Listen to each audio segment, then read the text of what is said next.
good afternoon, everyone. Welcome to our webinar.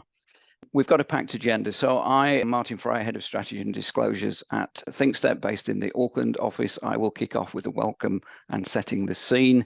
I will then hand over to Catarina Bulk, who's Head of Carbon. She's based in Christchurch. She will share some of her predictions around what's happening in the carbon space.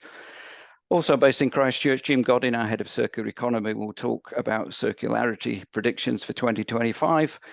And then Steve Mitchell, Principal Consultant, who's based in our Sydney office, will just provide an Australian perspective and talk specifically about supply chain and certification. We do have a panel discussion at the end, and we look forward to answering your questions. So in terms of the setting the scene, well, what a start to 2025. Uncertainty, I think, is the key word in the vocabulary at the moment. We've seen significant change, global and regional geopolitics. We've had a change of government here in New Zealand, a move from Labour to a national-led coalition. We've all seen what's happening in America, and we have an Australian election coming up in the next few months. So there's a lot of change in terms of geopolitics that is affecting economic stability or increasing instability. And we've also seen kind of changing levels of commitment. And this is kind of at a global level. So there are kind of 11 major US and Canadian banks have actually pulled out of the net zero banking alliance. We've got BlackRock quitting the net zero asset management initiative. So that uncertainty is actually, I think, making people hesitant about making commitments and also actually pulling back on commitments. There's a significant question mark over the Paris Agreement and what's going to happen globally in terms of the challenge of emissions reductions. So all that uncertainty obviously leads to significant risk. But there is another side to the coin, and I feel that in the sustainability space, at least, we are matching that uncertainty with some certainty around what is required in terms of disclosures. So we've seen consolidation of reporting frameworks at the international level, International Sustainability Standards Board standards for general disclosures, climate-related disclosures. There's interoperability between those and the European Corporate Social Responsibility Reporting Directive. And we are seeing assurance standards now being adopted, one in particular in Australia, which is introducing a timed or phased approach to assurance of sustainability disclosures, climate-related disclosures in particular, with a move over a number of years to go from limited to reasonable assurance. So the frameworks are there and they are actually getting stronger. What that will mean is there will be increasing scrutiny and impact on organizations that were not disclosing, or if disclosures are inaccurate. But there's also an opportunity in terms of increasingly efficient solutions. Who knows what the impact of AI is going to be, but in theory, it should make collection of data, collation and analysis of that data and reporting far more efficient in the future. So there are some opportunities there to manage those risks and to continue to build and integrate sustainability into organizations. Very briefly, in terms of setting the scene, I also just wanted to talk to some wording in assurance standards, and key ones to me, the accurate and reliable data capture and analysis, which is essential for any sort of reporting. The standards are there to follow. The crucial element is the focus on data quality, and also when you are going through that process, understanding the outputs that you want to achieve from that particular process. Because the other key wording from assurance standards and the frameworks is that what you want is decision-ready information. That information needs to be outcomes focused. What are you wanting to achieve from your sustainability strategy, whether it's environmental performance, social, or in terms of improving governance? And always think about how that information that you are producing can be integrated into business operations, day-to-day business as usual, so you're not reinventing the wheel. And also think about the communication side of it. A lot of the focus is on the investment community, on shareholders in terms of climate-related disclosures. But in terms of the broader sustainability disclosures, you have a multitude of stakeholders that you can communicate to. They have their own particular kind of interests. And for those of you who have done materiality assessments, you understand the importance of understanding the viewpoints of your different stakeholders. And a good data quality enabled report can facilitate really efficient communication. So that is a very high level overview. I'll now hand over to Katharina, and she's going to provide some insights into carbon. Katharina. Thank you, Martin. Yeah, definitely lots of changes and quite rapid changes globally and locally in the disclosure space, as Martin said, and also then reflecting on the climate and carbon reporting space. We have the mandatory climate reporting now in New Zealand, in Europe, kicking off in Australia. They just finalized their assurance schedule this week. There are also announcements of carbon tariffs for imported products. The EU, for example, has declared that they want to start charging tariffs in 2026 on selected emissions-intensive products that enter the EU, such as cement, steel, aluminium, but they want to increase the range of products by 2030. The UK has also decided to set carbon tariffs applying in 2027, and it's in discussion as a potential option for Australia and Canada as well. So the space will continue to evolve and adapt. There are, as Martin said, political and economic aspects to it, but also alignment between countries and learnings while organizations going through the process, one or a couple of years in. And what we are hearing is that there most likely will be some adjustments to the standards, to the standard application, to whom it applies, to the requirement, what will organizations need to report, but also more guidance and examples will come out and already starting to come out in some of those countries. So focusing on who needs to report and what. In New Zealand, we are currently waiting on an update from the standard setting organization, the XRB here, on potential changes to the reporting thresholds. They call it differential reporting standards that they're looking into. So potential for a different or delayed requirements based on an organization's size or threshold, but there might be also other aspects they're looking at. So we're expecting to hear something this year. The standard boards in Australia also announced to start a project this year to consider reduced disclosure requirements for some of the smaller organizations that are currently factored into Group 3, which would start reporting in 2027. So a lot of changes that are anticipated, but we just need to wait to hear more of it. Focusing on the additional guidance piece, what we can see here already in New Zealand and Europe, that there more guidance is provided to really make it more clearer what organizations need to report. In New Zealand, the Financial Market Authority reviewed 70 climate statements and shared insights and learnings with really good examples. And while this is New Zealand specific, a lot of those learnings can be applied to in a more generic way and even to other elements of your reporting. One thing to flag here is that the authority expects improvements based on what they're published for the next round of climate statements. So definitely worthwhile a read if you're reporting, but even if you're not reporting, as I said, it can be applied to other aspects as well. And just to give a really simple example, like they said, the use of specific formatting, such as bold or large text, coloring, graphics that you use to emphasize your positive information might indirectly or inadvertently hide your less positive aspects, and that doesn't align with the transparency and the balanced approach they want to see.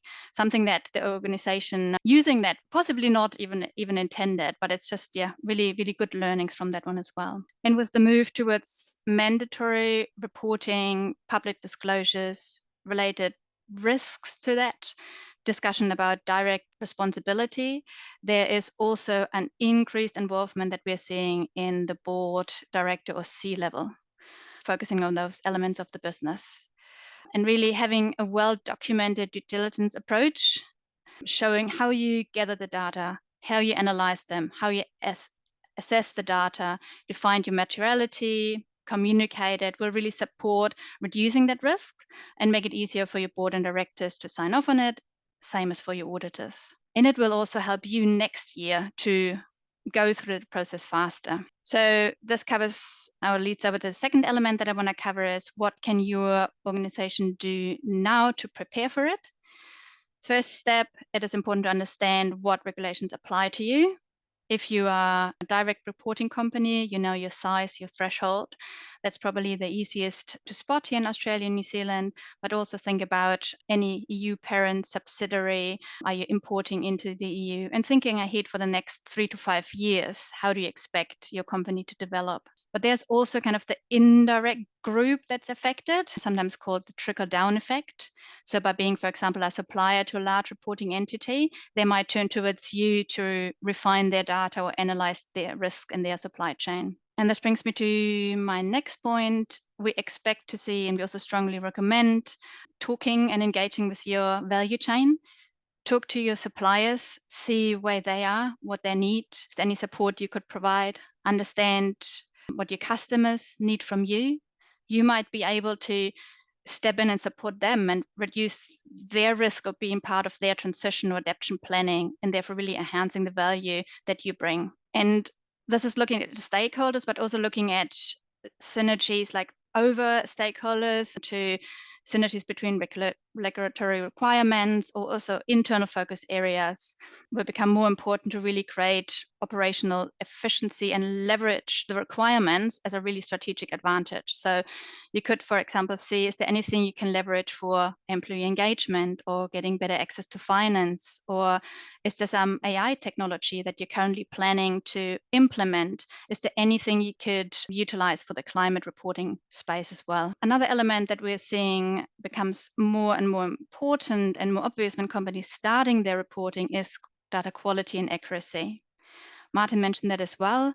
And what we're seeing when companies actually starting to look at their data, they maybe see that the data that they expected to be there is then a slightly different way or more, maybe not as accurate as they would like to. So there are some data gaps. Start analyzing them early, see what's material, so you know what to focus on, from whom within your organization do you need what kind of data. And also check in with auditors as one of your stakeholders or third-party experts early to see what they can provide. So you can have some guidance in place and build on that one. Yeah, really use the time to prepare now. And yes, there's no way around keeping your eye on evolving regulatory requirements. And with that, I hand over to my colleague, Tim Godin, who will talk to you about his prediction for the circular economy space.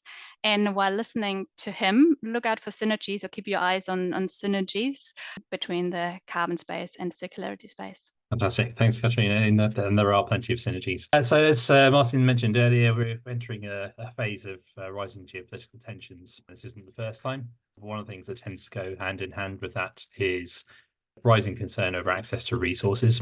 We already have very monopolistic supply chains, and the graphic on the right there shows the linkage between a range of critical materials, the technologies that depend on them, and the sectors that depend on those technologies.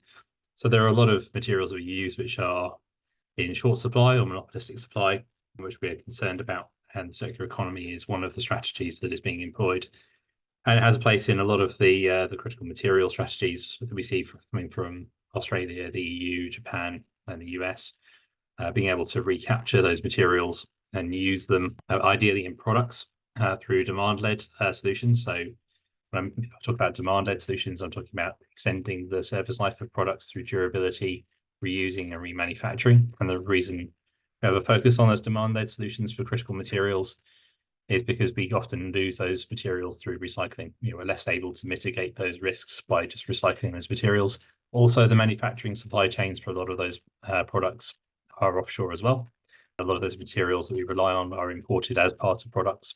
So recycling domestically just means we have to send those materials back offshore to be turned back into product that we then re-import. So increasingly focusing on the linkage between circularity and criticality, and I'm seeing a lot of conversation about this link again. A lot of us have been working, some of us have been working on this link for the last 10, 15 years, and this is going through a bit of a resurgence, and we'll see that particularly with the EU's Critical Materials Act, as well as the Circular Economy Acts that are coming into play.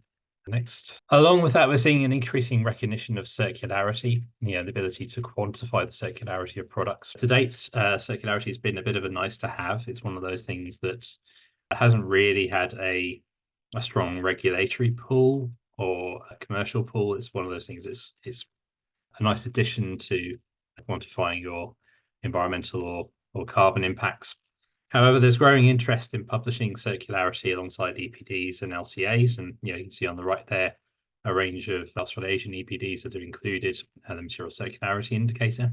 So we're seeing a broader alignment between quantification of circularity and these more formal documents that capture the environmental benefits of our products. We're also seeing recognition under a number of schemes. So the Infrastructure Sustainability Council already recognises circularity in projects that set about quantifying the circularity of their products. We're also seeing Green Star starting to include circularity metrics, and that again provides a nice carrot for companies who want to quantify their circularity to really understand and benchmark the circularity of their products, and to use that data to then inform the development of strategies and development programs to improve that circularity. So there is a growing benefit to be able to quantify the circularity of products. And that's all backed up by not just the Material Circularity Indicator and Circular Transition Indicators, which we've had for a while, but also the new ISO standards, ISO 59020, which we saw published last year, which provides really a formal and internationally recognised umbrella for how to set about conducting those calculations. Next slide. We're also seeing a growing number of reporting requirements that require quantification of circularity. So CSR and ESRC5 are both European directives that require the quantification of circularity at an organizational level. So for a large organization, there are thresholds. I believe the threshold is about 10 to 15 million put on the European market. For large organizations, there is a requirement now to have circular policies within your business and to have strategies geared towards circularity, to have measurable targets and an action plan for how you're going to manage your resources and improve your circularity with time. Now, while that only applies to larger organizations, if you're a smaller organization that supplies to one of those organizations, you need to be able to respond to the queries that will inevitably come down to you about how you're improving your circularity as well. So there is also a reason for smaller businesses to understand their circularity and to have a strategy for how they're going to improve that. Next slide. Sitting alongside that, we also have a growing link between circularity of products and the environmental performance of products and trade access. So the Eco-Design for Sustainable Products Regulation is something that came into force last year, will continue to be implemented over this year and next year. And this is one that's potentially quite significant for New Zealand and Australian exporters because non-compliant products can't be sold on the European market. And there are potential for fines, prosecutions and product bans. So the ESPR really requires the affixing of a digital product passport to a wide range of products, and that passport then links to the sustainability and circularity data of those products. So that information is then available to consumers and is required to be considered as part of public procurement exercises in the EU. So it's really quite significant in terms of the products that will be impacted by this. It also potentially places products in the firing line of the Green Claims Directive, which is also in the process of coming into force. Because with that ESPR data is essentially making a public claim, you would then be in the firing line if that data is not correct. So you need to have robust data that's aligned with the standards and verified. And there are other penalties and enforcements that can sit around those misleading claims. There is a broader question around how we gear up for retaining access to this market and having this data available. Gathering the evidence for sustainability and circularity claims tends to be quite time consuming. It's not just your own business, but also your supply chain that you need to get data from. So there is a question of whether there is enough bandwidth and time to start gathering this information so that you're ready to maintain access when this regulation comes into force for particular products. We do have a need to know guide, which you can see a copy there on the screen. It's a good place to start to download that and to understand how it might impact on your products. The flip side to this, obviously, not everybody exports to the EU. The flip side is that products from the EU that come into Australia and New Zealand will increasingly also have this data. Likewise, from other regions that sell to the EU will also have that data.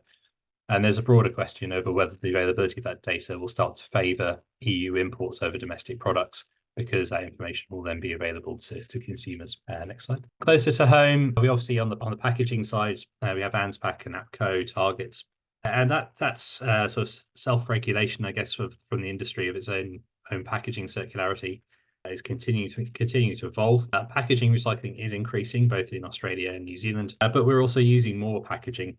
So we're in a bit of a Jevons paradox where we've managed to make things more efficient, but we're using more of it. So there's more work to be done in terms of how we address the challenge of packaging, which is a highly visible form of waste that we need to resolve. We're seeing the adoption of circularity indicators for packaging as well. So the graphic on the right is from Metal Packaging Europe, who have done an analysis looking at the circularity benefits of steel and aluminium packaging versus glass and multi-layer cartons and plastic packaging. So we're starting to see these sort of public comparisons made between the circularity of different packaging products, and that's something that we're expecting to see increase over the coming year. With that, I'll hand over to Steve. Thanks, Jim. Okay, so Jim, Katharina have discussed a lot of aspects of circular economy and the carbon aspects, as well as the strategic drivers that are currently in play. My presentation is a bit more about the Australian context. But first, I realise this is a very complex space, but a lot of things are complex and we can end up having a good time. I like kayaking. I've been out to Sydney Harbour quite a bit and the waterways around Sydney. Every time I got to go out, I've got to look at the tides, the wind, the weather, the sunrise, the UV index, which friends would be suitable for the trip, and a place for coffee, as well as good safety equipment. And I'm just amazed how many good trips we managed to take. There's been one exception out of Botany Bay where the swell wasn't too flash, but I'm constantly amazed of how good a trip we can have. And our sustainability journeys have to navigate that complexity and get us to where we want to go. The Australian context is pretty complex, particularly with the federal election coming up in May this year. We've got the mandatory disclosure requirements that are coming into place and the assurance requirements, and specifically the Scope 3 requirements that will be phased in. We've got the greenwashing focused by the appropriate authorities on greenwashing claims in this space, as well as a big driver of circular economy and sustainable procurement, particularly in relation to upfront carbon and recycled content. So I'll cover briefly each of those areas. Yeah, our election in May. A great deal of uncertainty. The coalition have said that they'll get rid of the mandatory climate disclosure requirements, which is very destabilising, which obviously is the intention.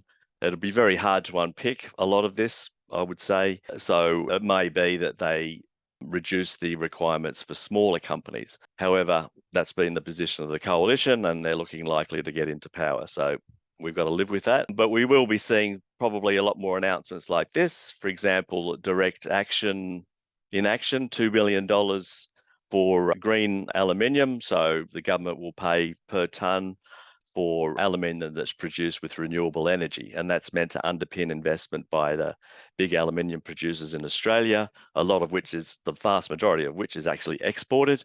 There's only a small amount that's actually consumed within Australia. So this is really aimed at export markets in particular. However, aluminium products are the third largest contributor to Australia's construction industry's built environment embodied carbon emissions. So this will have a positive flow-through effect for the Australian construction projects that are using Australian aluminium. So we're likely to see more direct action announcements like this. Martin mentioned and Catarina mentioned the assurance requirements. That's the table from the standard that was finalised this week, and that's a phase in from limited to reasonable assurance. Obviously, companies have to be working back from these requirements and implementing their plans for meeting the new regulations. What we're finding is, what we're learning is, people generally have a good handle on their Scope 1 and 2 emissions, but they need assistance. That's where we come in. They often have a very poor understanding of their Scope 3 emissions.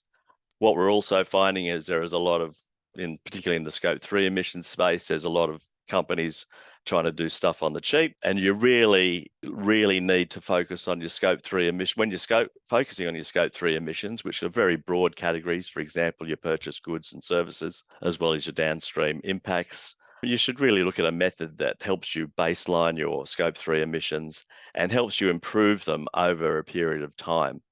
Okay, so we use methods that can set that baseline and can allow you to measure improvements over time. So greenwashing, ACCC and ASIC are really prioritising this for enforcement. There was a couple of very big fines last year, a couple of financial services companies, superannuation companies. So they're really focusing on misleading environmental or sustainability claims about your organisation, your product or your service.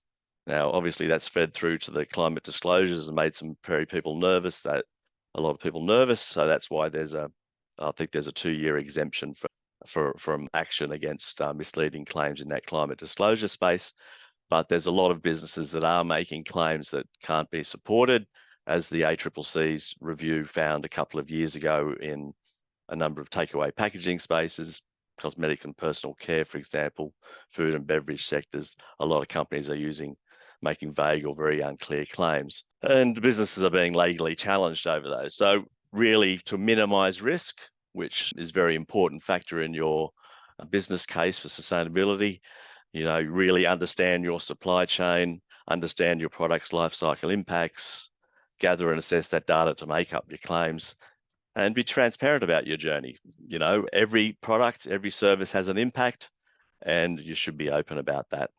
And looking at credible certification, a very important step in this space. Now, certification, there's talking about complexity. We often talk to potential clients about which certification is best. We like life cycle assessment-based certification. We adhere to ISO standards in the carbon footprint space, but there are a multitude of other certifications there. And really what it comes down to is knowing what that certification can deliver and the credibility underpinning that certification, and knowing what your market is expecting and needs. And it's an education to find out what the most suitable certification or certifications are. This graph on the right-hand side, you won't be able to read the small writing there, but that's the Green Star Responsible Products Framework, which is quite a complex system. The Green Star Sustainable Building System in Australia is transitioning to the Responsible Products Framework, and that's the different points that each certification gets. So it's critical that people understand these certifications, what they can deliver internally within their company, as well as externally with their customers. Briefly about circular economy and sustainable procurement in Australia, a couple of things I wanted to highlight. The circular economy framework that the federal government released last year, the New South Wales government and other states are releasing more detailed protection policies or procurement policies. This one on the right here, New South Wales government, is really focusing on the upfront carbon requirements for construction products, as well as the recycled content of construction materials and infrastructure. So knowing your market, knowing what regulations and what sustainable procurement processes are in place is going to be really important going forward. And there's an overall federal government sustainability procurement policy, which is also focusing on construction products. But as of July this year, we'll be also looking at furniture, fittings, information technology, and textiles. So if you're in these spaces, it really pays to get your head around this.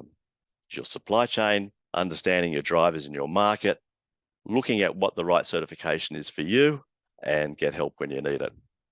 So with that, I think we can hand over to Martin and the panel. Thank you very much indeed, Steve. We have had some questions coming in, so I will go to those. And actually, most of them, Jim, you're the lucky man this afternoon. And most of them around circular economy, but an interesting one here that is actually probably applicable to all areas, and that is from someone who is actually in a small company, not a big company. So how can small, for example, residential construction companies benefit from circular economy?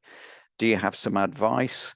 Small to medium companies have a great share in the whole construction sector. So how do they get involved, Jim? That's a really good question. I wonder how to answer that one. I think the circular economy is one of those things that doesn't just apply to big organizations. I mean, there are a lot of material flows that go through the economy. A lot of them, certainly over here, come through small and medium-sized organizations, as you rightly point out. The opportunity really is to focus on the economy word. I mean, my approach to the circular economy has always been to focus on the economic aspects and how that supports your business. And that's really the starting point for considering how it fits in. And certainly with one of the ISO standards, ISO 59010, that really guides us through understanding what the economic rationale is for adopting circularity for your business. And it won't be the same for every business. So for some companies, it'll be a question of increasing engagement with customers. So if you sell something, you only get to engage the customer once, whereas if you lease or hire products, there are multiple opportunities. If you repair them, again, there's multiple opportunities to engage. That brings with it opportunities for job creation. For some organizations, it may be a question of sheltering your business from supply and price volatility, so understanding what materials you're exposed to, what risks exist within your business, whether there are any emerging legislations that impact on the products you sell onto the market through extended producer responsibility, for example. Are you likely to be hit with ongoing responsibility for the products that you're putting out there? For some companies, it may also be a question of brand image. Consumers are increasingly aware of the waste that's produced from the activities they engage in. So having a robust idea of how to respond to that and to promote your business as something different that can help others to choose your products or to choose your service. But it is a very individual thing. You need to understand how it fits in with your own business objectives and your own supply chain and value networks.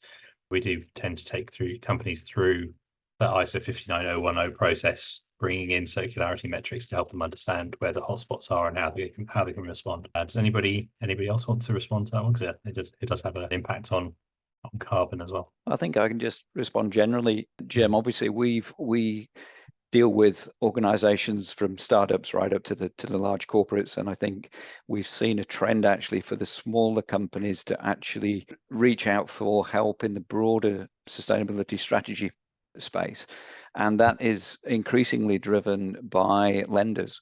So increasingly banks not potentially linking loans to sustainable performance, but actually just requiring organizations to have a sustainability strategy in place, identify the material sustainability issues, and obviously carbon material use circularity would actually come through that process. So it is definitely a growing trend in that sustainable finance space. Yeah, definitely. Maybe one more thing to add, what we have seen more and more as well is that if larger companies reaching out to smaller companies to maybe find out their contribution to their own impacts, that they're also sometimes happy to provide some guidance on that, maybe some webinars for their suppliers or sharing their knowledge with their, or if you just reach out to companies you supply to really understand what they need as well from you, so you can link that one in. But there's lots of knowledge sharing happening between companies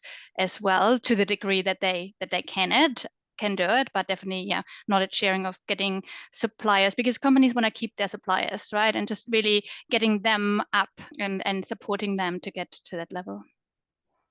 Thanks, Katharina. Jim, hopefully a very quick question for you. Is there any mandatory requirement in New Zealand for circular economy? Not as yet. I mean, circular economy is one of those things that has been a bit of a slow burn. As I said, it's increasingly becoming a requirement, or at least there are incentives to adopt circularity, I would say. It certainly, as I mentioned, if you're an exporter, there needs to be an awareness of how the circular economy is going to impact on your products.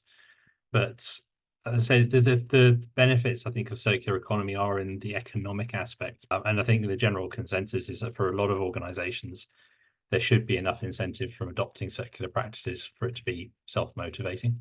There are, if correctly implemented, there are both environmental, social, and economic benefits from the circular economy. The opportunity really is for business to understand how they can capitalize on that. And perhaps thinking to your previous sort of summary, the sort of organizations we see succeeding in circular economy tend to either be large businesses who have a CEO who's bought into the concept, or smaller businesses who are able to embed the circular economy principles right from the start and are then able to outcompete established businesses that are on the market because they're not tied to the same supply constraints and business practices as other models are. So which category do you fall in as a business?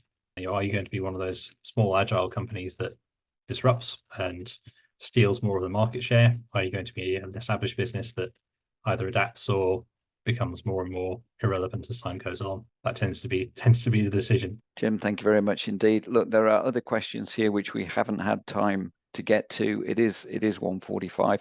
We will follow up with these questions. We will provide answers. So thank you, team, for your presentations. Thank you for everybody who's logged on and participated and been involved in the webinar. And we look forward to welcoming you to another ThinkStep webinar in the near future. Thanks, everyone. Thanks, Martin. Thanks, Martin. Thank you. We have many more webinar replays on a whole host of sustainability topics. You can check them out on our website and our YouTube channel.